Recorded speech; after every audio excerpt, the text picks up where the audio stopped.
Bien, buenas tardes entonces, en este caso a Matías. Bienvenidos a este encuentro virtual o taller de prueba de transición universitaria de historia. Como ya te está adelantando Mati, hoy día nos vamos a enfocar en lo siguiente. Ya lo voy a compartir acá y vamos a explicar o ir conversando sobre lo siguiente. En esencia, sobre la economía y la conformación territorial. Dame un segundo. Iba a estornudar justo, pero ya, la economía y la conformación territorial en Chile, ahora sí, durante el siglo XIX. Eso es importante, ya, no estamos hablando de cualquier siglo, ya, sino que nos enfocamos obviamente en lo ocurrido durante el siglo XIX en particular, obviamente en nuestro país. Cuando hablamos de conformación territorial se refiere a Chile. Tenemos distintos aprendizajes u objetivos, comprender cómo Chile se fue insertando en esta economía a nivel global, además de ver cuáles fueron los distintos sucesos o hechos que conformaron territorialmente a nuestro país. Yo sé que ya tienes conocimiento de varios de estos hechos, pero igual es importante esta clase tal vez para reforzar, recordar, nunca está de más. Eh, Todo esto, ¿ya? Ahí se acaba de sumar a Aníbal. Bueno, está en sala de espera y se está uniendo. Ahí sí parece que se ha conectado Aníbal. Buenas tardes.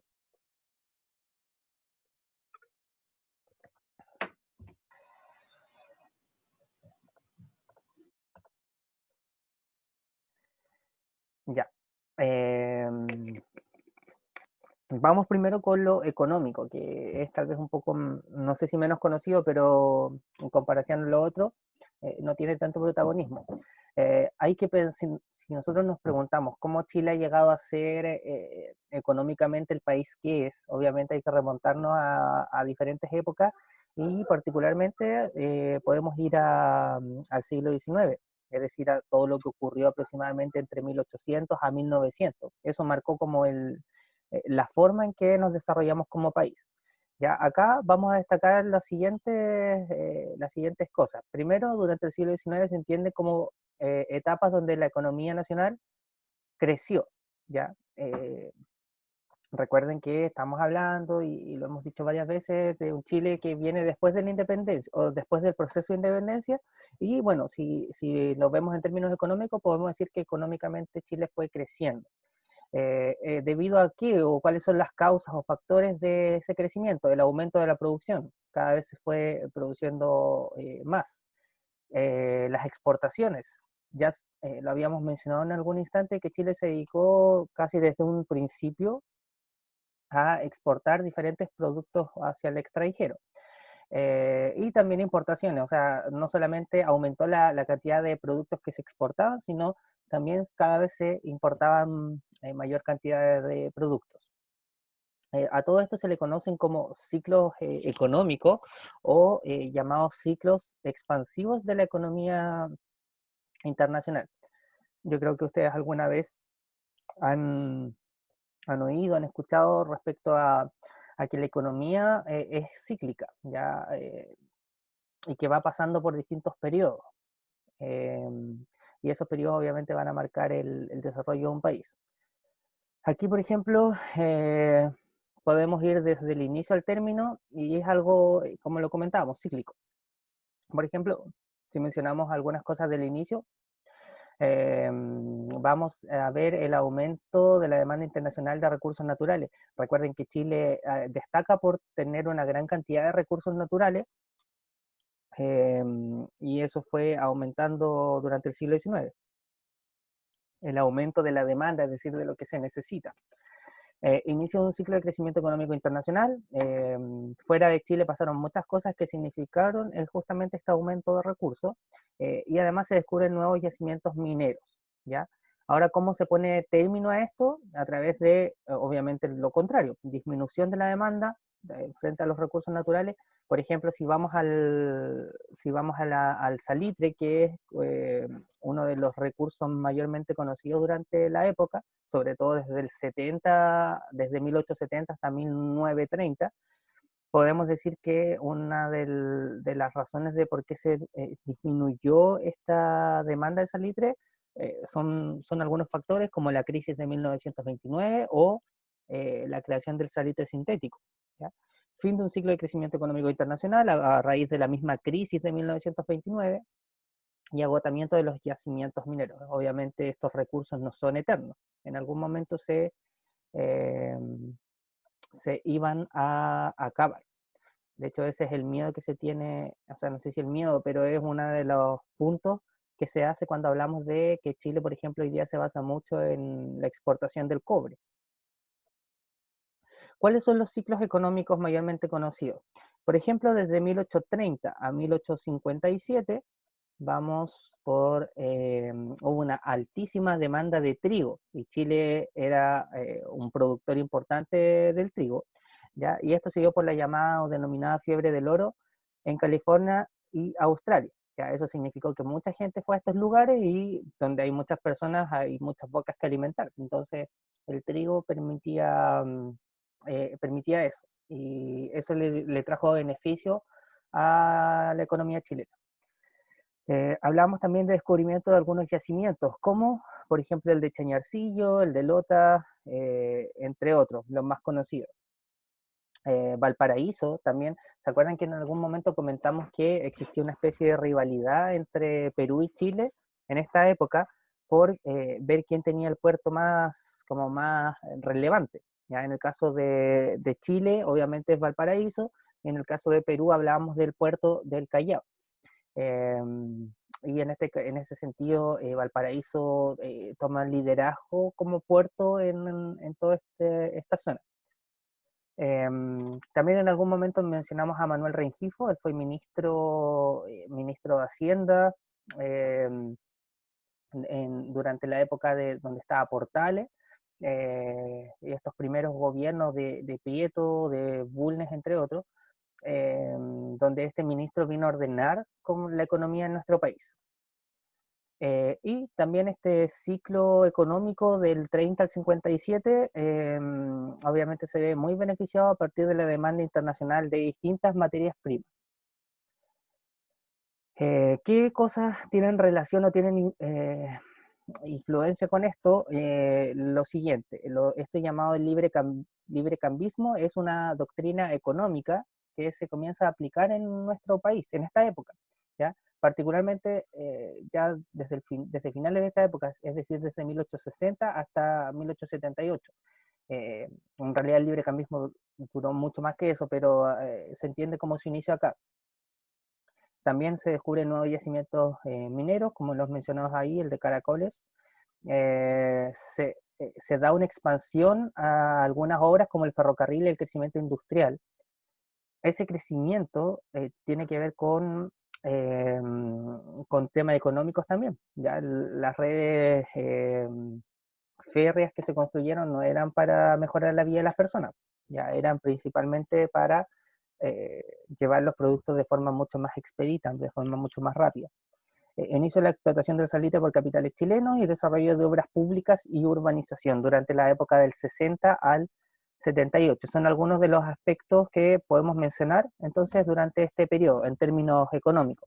Hablamos recién del librecambismo. ¿Qué entendemos por esto? Primero, una doctrina económica, es decir, es eh, como un proyecto económico, ¿ya? Que surge en este caso a partir del pensamiento liberal. Ya hemos hablado del liberalismo más de una vez. En Chile se transformó en la política económica del Estado, o sea, el Estado aplicó esto del librecambismo eh, desde mediados del siglo XIX, es decir, desde 1850 aprox hasta las primeras décadas del siglo XX, hasta 1920-1930. Pensamiento dominante entre el empresariado y los sectores liberales de la aristocracia. Algunas características del librecambismo, si ustedes dicen, pero ¿qué es esto del librecambismo? Lo podemos definir a partir de lo siguiente.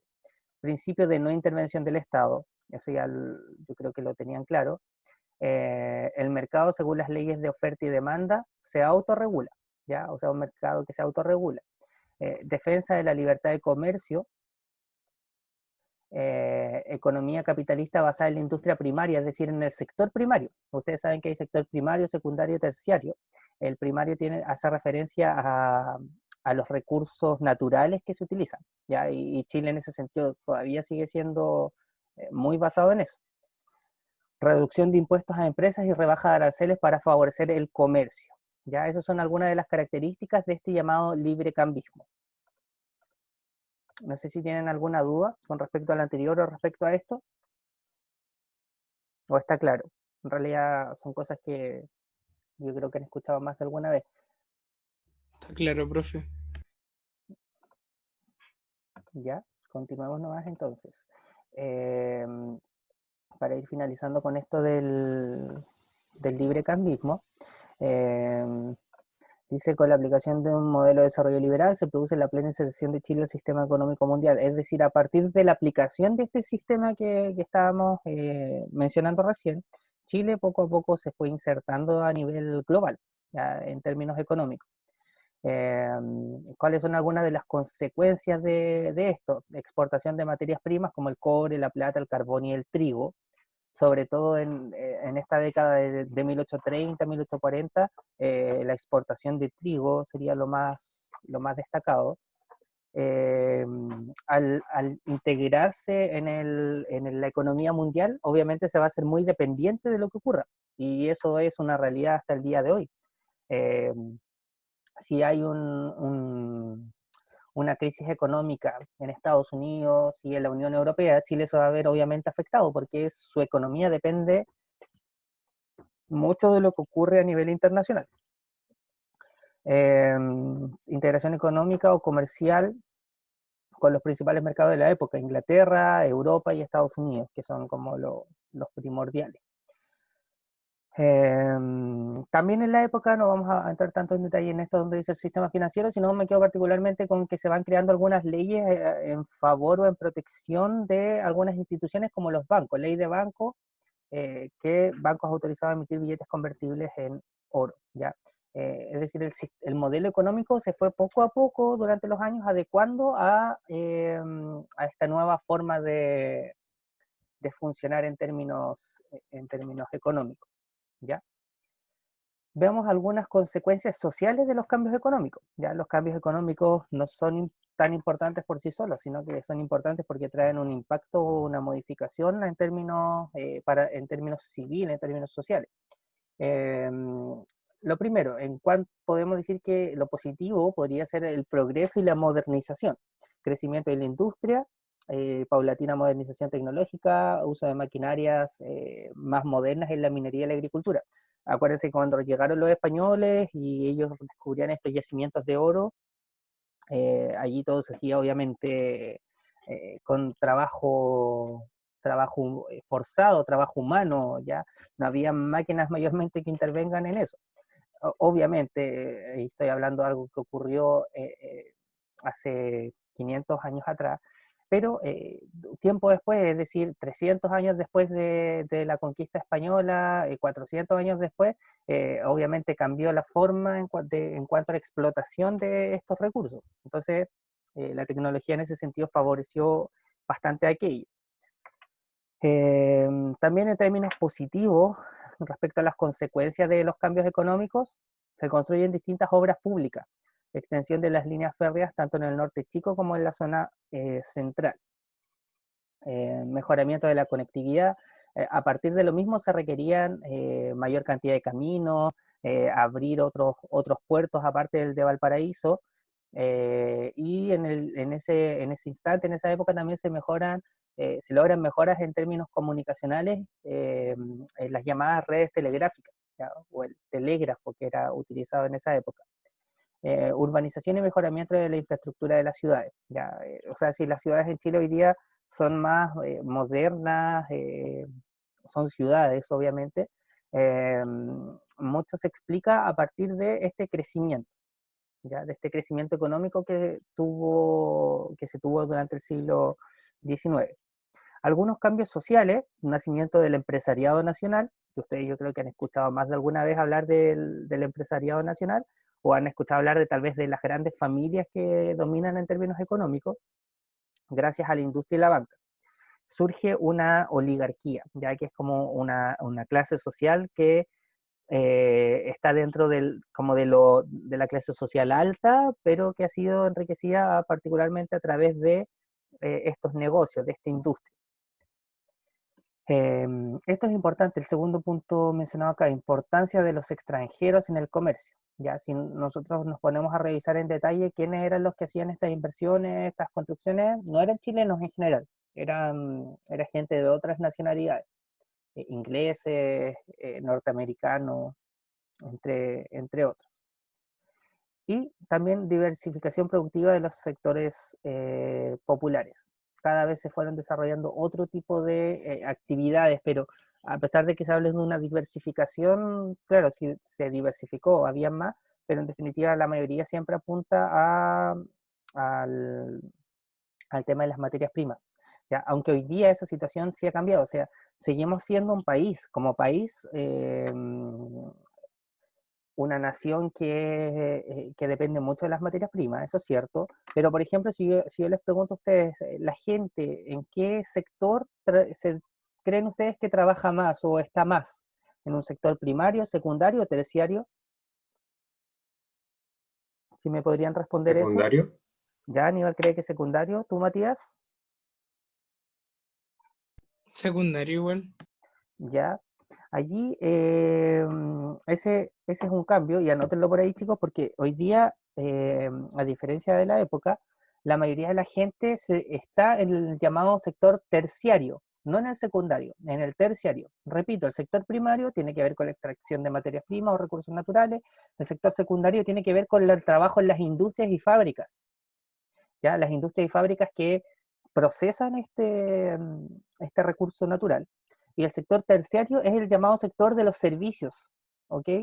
Sector de los servicios, es decir, transporte, educación, entre otros.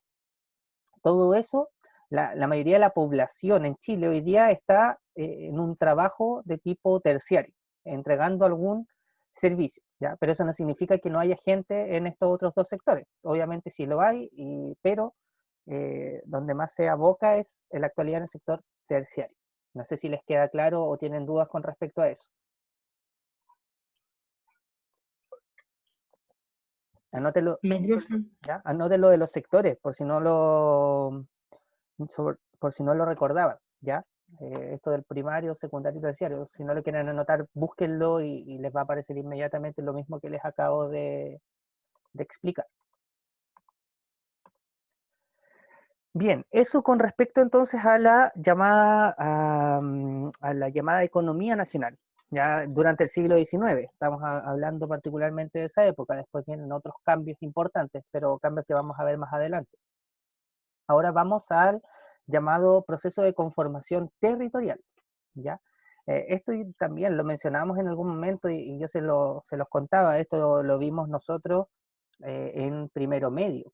Ya ustedes en su momento en primero medio tuvieron que hacer unas disertaciones, unas exposiciones sobre distintos sucesos o hechos que tienen que ver con esto. Vayamos entonces a mencionar algunos aspectos generales antes de entrar específicamente en los temas. Primero, el Estado y los límites nacionales, reconocimiento constitucional. Tras la independencia surge el problema de los límites del país. Obviamente no estaban claramente definidos y poco a poco se fue definiendo esa situación. En la Constitución de 1833, que ya recordarán ustedes es una de las más importantes, lo hemos dicho muchas veces, se define el territorio chileno, ¿ya? De hecho, allí aparece la definición, el territorio chileno se extiende desde Atacama hasta el Cabo de Horno, desde la cordillera de los Andes hasta el mar Pacífico, incluyendo el archipiélago de Chiloé, todas las islas adyacentes y las de Juan Fernández. Ahí está la definición que aparecía en la Constitución del 33. Y también otro punto, otra característica general, es la importancia de los extranjeros en nuestro país. También lo habíamos mencionado cuando hablábamos en las clases anteriores sobre la liberalización entre otras cosas, la importancia de los extranjeros en Chile. Eh, ¿Por qué? Porque son importantes, entre otras cosas, porque el Estado chileno en general contrató a diferentes intelectuales de la época que eran extranjeros para distintas misiones. ¿Ya? Por ejemplo, algunas misiones de tipo científica u otras expediciones de tipo geográfica. ¿Con cuál objetivo se realizó esto? A partir del reconocimiento de los recursos naturales, de saber qué recursos naturales teníamos en nuestro país en ese instante. Se los comenté alguna vez, en la época no existía ni Google Maps ni Internet como para buscarlo. Entonces, era un trabajo que se tenía que hacer eh, a través de este medio, de gente que haya estudiado sobre cada ámbito en la vida. Y explorar las zonas extremas del país, entre otras cosas. Eran algunas de las misiones o de los objetivos que tenían estos distintos exploradores o extranjeros. Podríamos mencionar a Claudio Gay, Ignacio Domeyko y Rodolfo Filippi como algunos de los más destacados durante el siglo XIX.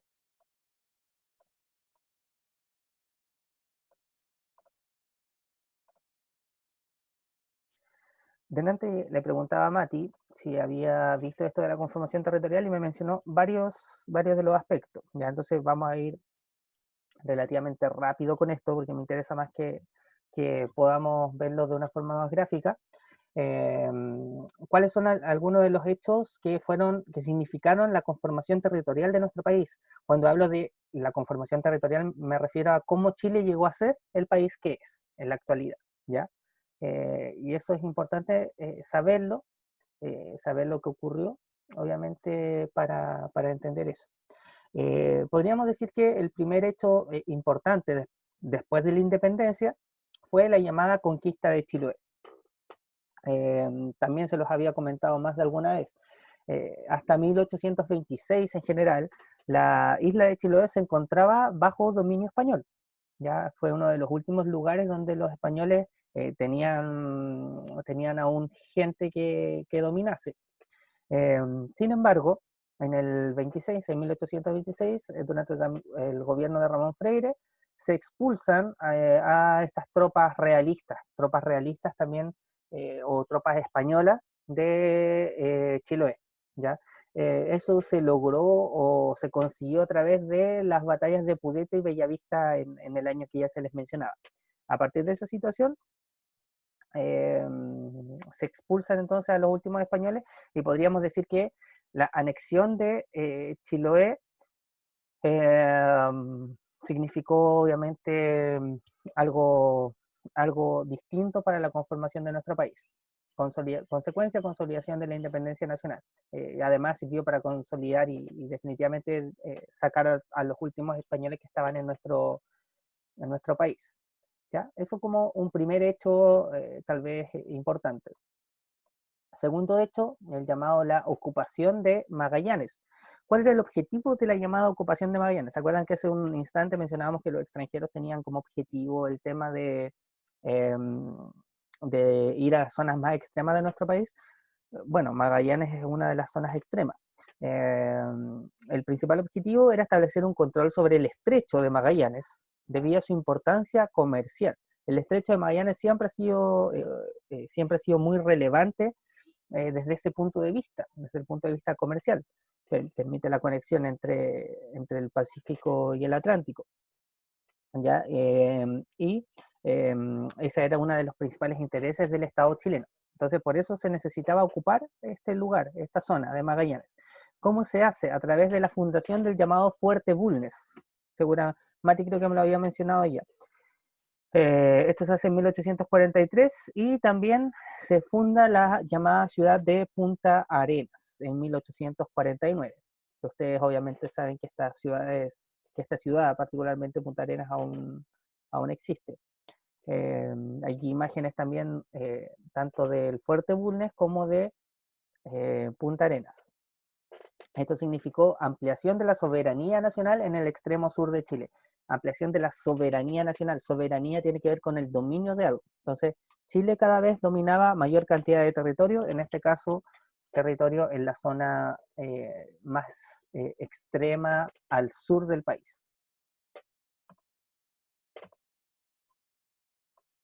Esto es también súper importante y súper archiconocido, sobre todo por nosotros que somos sureños, ¿ya? La incorporación de la zona sur y particularmente lo que se hizo a través de la llamada colonización alemana. ¿Cómo se da esto de la colonización alemana? Bueno, en términos más formales o más legales, podríamos decir que se inicia con la dictación de una ley de colonización en 1845, ¿ya? Donde aparecen algunos personajes muy destacados, entre ellos, por ejemplo, Vicente Pérez Rosales, ¿ya? Como el agente del Estado que se encargó de ir más que a contratar, de ir a buscar alemanes que se quieran venir a esta zona. ¿A qué zona particularmente? Valdivia y los alrededores del lago Yanquihue. ¿Ya? Esas son las zonas que tenían como objetivo dominar. ¿Ya? Consecuencias de esto, fundación de ciudades como Puerto Montt y Puerto Varas. Yo creo que para ustedes es súper conocido el hecho de que ciudades como Frutillar, Puerto Varas o el mismo Valdivia tienen una influencia alemana muy relevante, muy importante. Y además una integración económica de la región gracias al desarrollo de actividades agropecuarias e industriales. No fueron alemanes, no fueron los alemanes porque sí, ya, sino que se escogió a los alemanes porque se entendía que ellos tenían características que, que significaba que no solamente iba a venir gente a estar allí, sino que para el Estado significaba que iba a venir gente que le iba a dar una productividad a esos territorios. Ahora yo les pregunto a ustedes, esa productividad, ¿a través de qué creen que se refleja esa productividad de los alemanes? ¿Creen que tiene importancia todavía hasta el día de hoy o no? En estas zonas como Puerto Varas, Valdivia o Frutillar. Sí, profe. La gastronomía, si es que no me equivoco. Sí, muy bien, Aníbal. Sí. Por ejemplo, en la gastronomía. Mati, No, yo decía que sí también. ya, bueno, a ustedes, ahí el Aníbal mencionaba la gastronomía súper bien, lo podemos ver, los cúgenes, por ejemplo, o algunas comidas. Y además, por ejemplo, en el tema de otros alimentos, como lo que son cecinas, longaniza, o eh, otras cosas como la cerveza. Eh, Ustedes conocerán la Kunzmann, me imagino, solamente de nombre, no creo que alguna vez, ¿ya? Pero hay en Valdivia, sobre todo, una cantidad de cervecerías importante, en realidad en toda esta zona, en toda la décima región y lo que es la zona también en Valdivia, hay una cantidad de cervecerías no menor, ¿ya? Y que no se dan en otros lugares de nuestro país. ¿Ya? No sé si se habían dado cuenta de eso, pero esa es una de las tantas influencias entonces de la colonización alemana, además obviamente de poseer estos territorios, ¿ya? Y eso significa el cómo está configurado nuestro país en la actualidad. Si uno va a distintas zonas, sobre todo rurales, a ver, no salgamos todavía al campo, quedémonos en la ciudad. En la ciudad, por ejemplo, aquí en Osorno, ¿ustedes ven reflejo de la colonización alemana? Quedará algo, ¿no? Sí, en Sí, un la poco. infraestructura y casas también. Ya, correcto. Claro, cada vez ha ido disminuyendo eso, pero hay todavía mucha influencia, por ejemplo, en la arquitectura, ¿ya? En la construcción de las casas, la forma que tienen estas casas, los materiales, entre otras cosas. Y eso es aquí en la ciudad. En Osorno ya se nota, en ciudades como Puerto Varas y Frutillar más aún. Pero si nos vamos, por ejemplo, a zonas rurales, también hay una gran influencia de la colonización alemana y hoy día vivimos como vivimos a partir de lo mismo. Si ustedes se ponen a averiguar de quién son esas 1000 hectáreas que están, no sé, camino a Puerto Octay, o de quién son estas 100 hectáreas que están cerca de Rupanco, eh, se van a dar cuenta que los dueños en general son alemanes, ¿ya? Eh, y son los herederos de los primeros alemanes que vinieron a nuestro país, ¿ya? Eso es muy importante. Otro hecho muy relevante y tan conocido, o más conocido incluso que la colonización alemana en el sur, es la llamada Guerra del Pacífico. Ya aquí vamos a mencionarlo nomás porque en el video que vamos a ver aparece, creo que explicado mejor aún, o más gráfico, así que vamos a mencionar nomás lo que aparece acá, ¿ya? Algunos antecedentes, obviamente la zona que ustedes están viendo en el mapa, que aparece acá, era una zona que contaba con distintos recursos naturales como el salitre o el llamado guano. Em, estos problemas se dan a partir de algunas diferencias que existen entre Chile y Bolivia por la delimitación de los territorios. O sea, esto es tuyo, esto es mío. No hubo un acuerdo en ese sentido. Se van dando distintos tratados, por ejemplo el de 1866 y el de 1874, que buscaban solucionar esto, sin embargo no se solucionó. Se da también paralelamente un pacto militar entre Perú y Bolivia. Acuérdense que Chile ya había tenido un enfrentamiento con Perú y Bolivia antes de la Guerra Pacífico, el enfrentamiento contra la llamada guerra contra la Confederación Perú-Boliviana.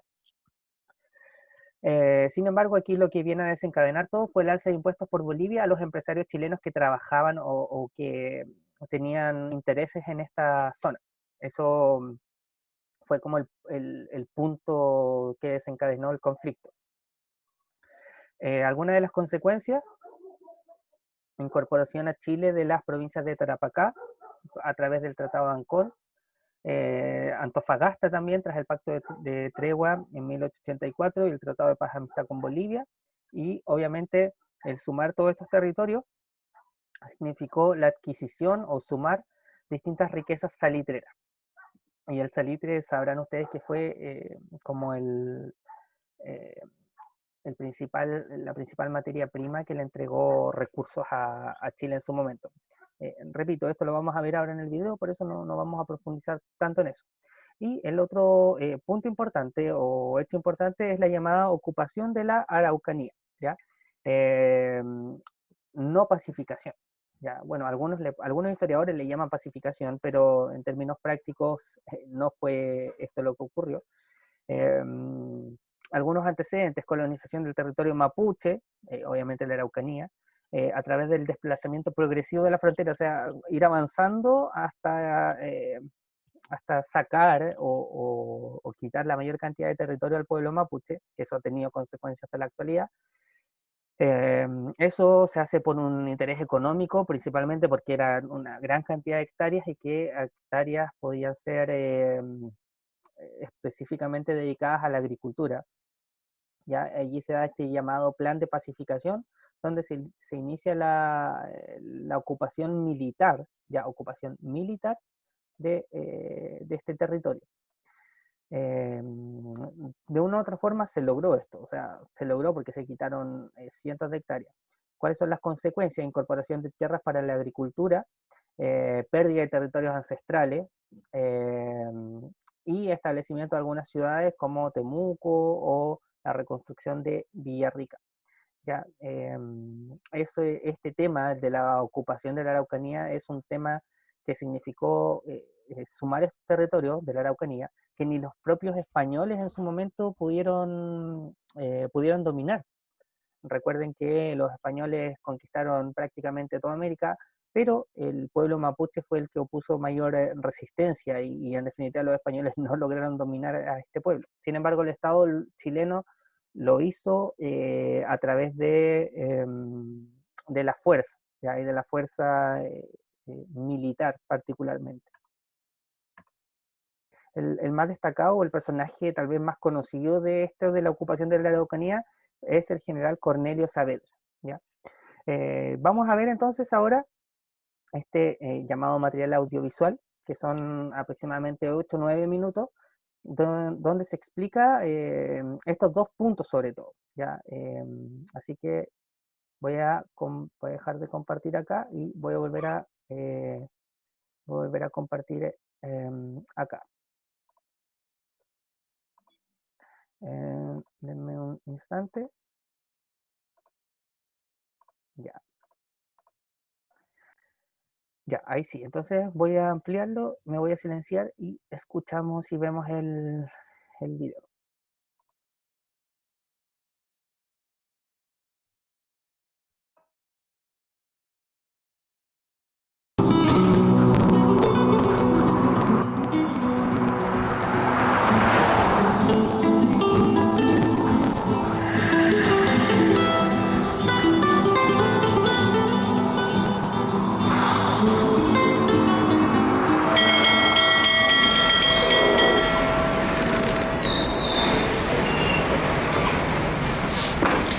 20 de octubre de 1883 se firma el Tratado de Ancón, que pone fin a la guerra con el Perú.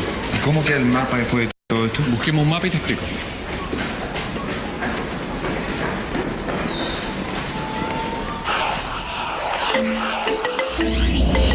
Chile gana 600.000 kilómetros cuadrados en la guerra contra Perú y Bolivia. Bolivia pierde el territorio de Antofagasta y Perú pierde el territorio de Tarapacá. El destino de las ciudades de Arica y Tacna se decide después, en 1929, mediante el Tratado de Lima. Tacna para el Perú y Arica para Chile.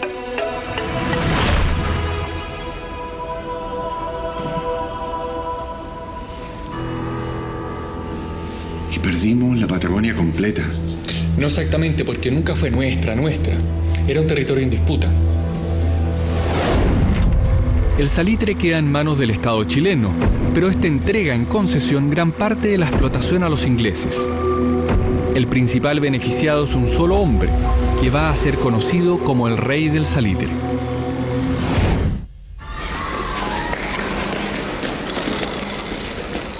Ay, Manuel, peleamos 5 años la Guerra del Pacífico, que muchos conocen como la Guerra del Salitre.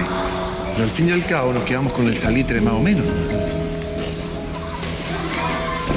Déjame explicarte.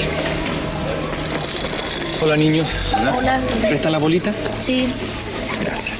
Mira, antes de 1879 casi todas las salitreras están en territorio peruano. Y ellos explotan el 58% de la producción. El 19% lo explotan empresas chilenas y el 13% es explotado por empresarios ingleses. Después de la guerra, las salitreras quedan en nuestras manos, pero el Estado de Chile entrega su explotación en concesión.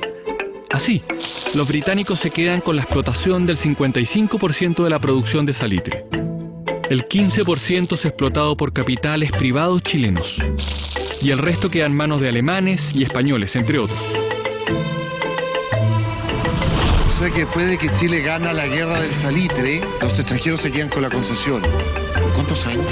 La concesión dura todo el tiempo que sea explotable el mineral. Y el Estado de Chile se limita a cobrar como impuesto 1/3 de las ganancias. ¿Y eso es mucho? Muchísimo. Y es tal el optimismo que el Estado incluso... Mis bolitas. Perdona. Y es tal el optimismo que el Estado incluso deja de cobrar algunos impuestos.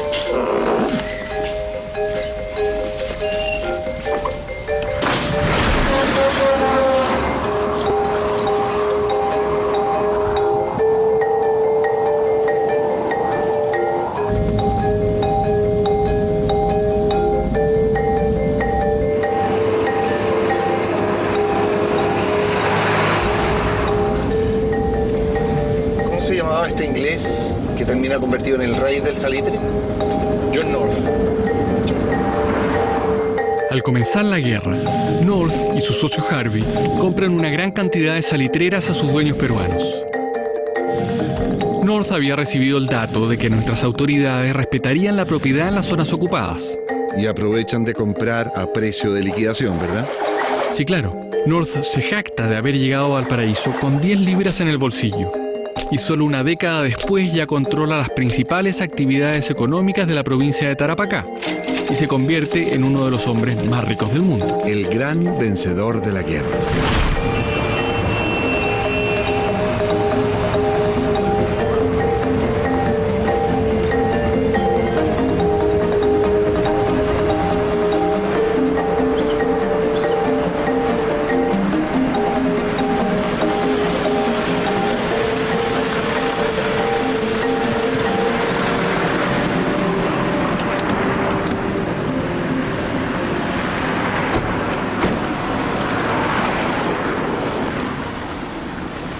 Y los pobres de esa época, que entiendo eran la gran mayoría,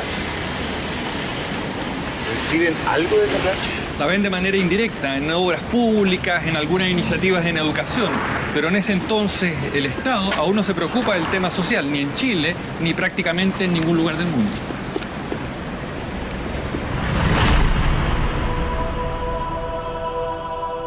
La principal ayuda social para los desposeídos proviene de iniciativas privadas.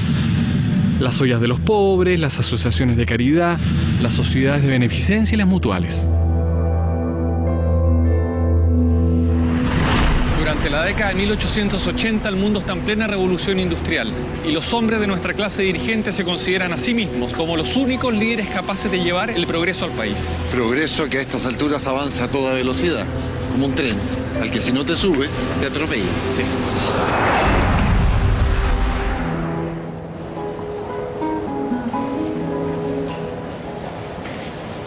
Este es el antiguo Club de la Unión, ¿verdad? En estos exclusivos salones muchas veces se decide la suerte del país. Mire, como la nación civilizada que somos, hemos logrado todas las conquistas que nos hemos propuesto. Por la pacificación. Por la pacificación. Por fin estamos hablando de paz. No te engañes, no están hablando de la guerra que acaba de terminar, están hablando de la pacificación de la Araucanía, que de pacífica no tuvo nada. Para 1850, los mapuche aún conservan el control de 10 millones de hectáreas. Con el norte asegurado, el avance y el progreso mira ahora hacia el sur, hacia territorios que pasamos varios años sin tomar en cuenta. Recién en 1852 comienzan los intentos por integrar estas tierras al resto del país. Luego de constantes fracasos, en la década de 1880, el gobierno decide hacer esta ocupación cueste lo que cueste. El plan, que irónicamente se llama de pacificación, es diseñado por el comandante de ejército Cornelio Saavedra. El objetivo se logra no solo a través de una guerra contra los indígenas armados, sino también contra la población mapuche. Mediante la táctica de la tierra arrasada, se afecta la subsistencia de la población mapuche, no solo incendiando sembradíos y confiscando su ganado, sino también quemando sus casas, capturando a sus familias y matando a miles de inocentes. Estos hechos, que tienen duras críticas en la capital, no impiden que el gobierno remate y venda los terrenos mapuche. La estrategia de ocupación consiste en ir corriendo cada vez más al sur la línea fronteriza. Para 1883, los mapuche han perdido sus tierras. Despojados de lo más valioso para su cultura, se enfrentan a la miseria. Por primera vez en la historia republicana, nuestro Estado chileno proclama soberanía sobre todo el territorio nacional. Varios pueblos originarios de América enfrentan el exterminio de su cultura y el despojo de sus tierras. En esta época, muchos creen que este es el camino inevitable del progreso.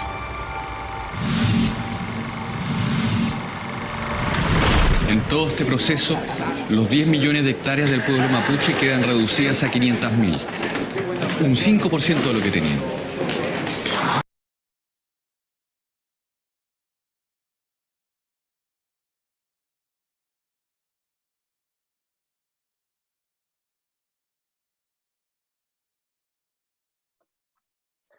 Bien, no sé, Mati y Aníbal, si tienen alguna duda con respecto a lo explicado. Creo que era bastante claro, tanto por la importancia de los procesos, sobre todo estos dos, eh, el de la Guerra del Pacífico y sus consecuencias, como también lo que se está hablando de la llamada ocupación de la Araucanía. No sé si les quedó claro todo o tienen alguna duda.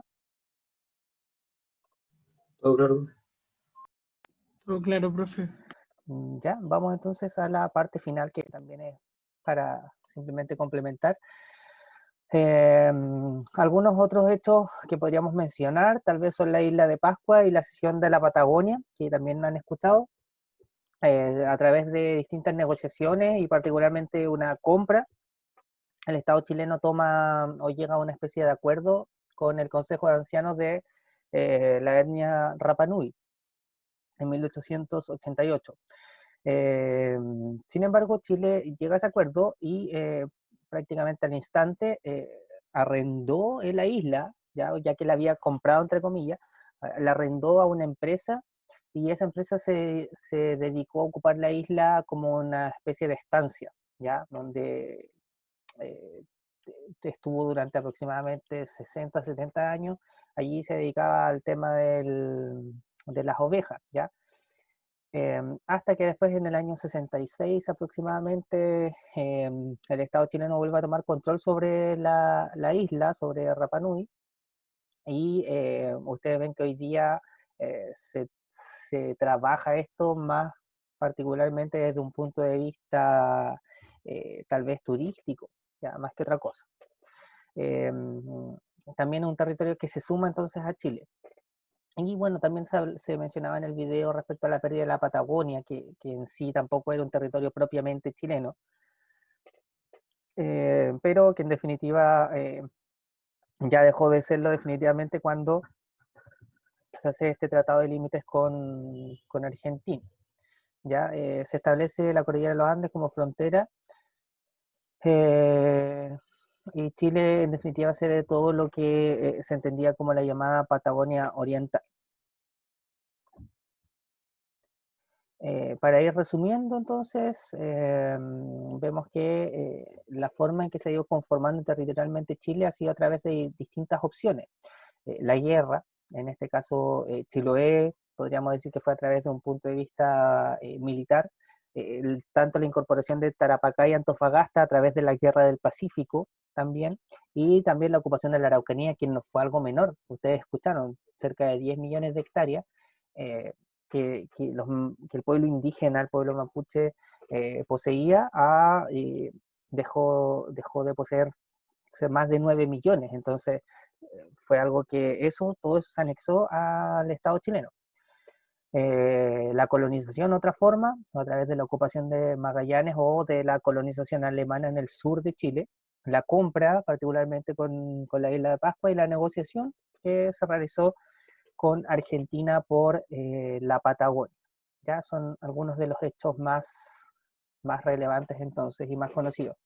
En resumen, entonces hablamos de los ciclos económicos en nuestro país, cómo Chile se fue integrando al resto del mundo, las consecuencias que esto trajo, y mencionamos los distintos sucesos que dan a conocer y explican de mejor forma la conformación territorial de nuestro país, ¿ya? Pudiendo destacar entonces la colonización alemana, ocupación de la Araucanía, Guerra del Pacífico, la isla de Pascua, la cesión de la Patagonia, entre otros. No sé si hay alguna consulta o alguna duda, chiquillos, No, profe. ¿no? Aníbal, No, profe, ninguna tampoco. ya muchachos, entonces estaríamos listos por el día de hoy. Que tengan una muy buena tarde. Nos estamos viendo.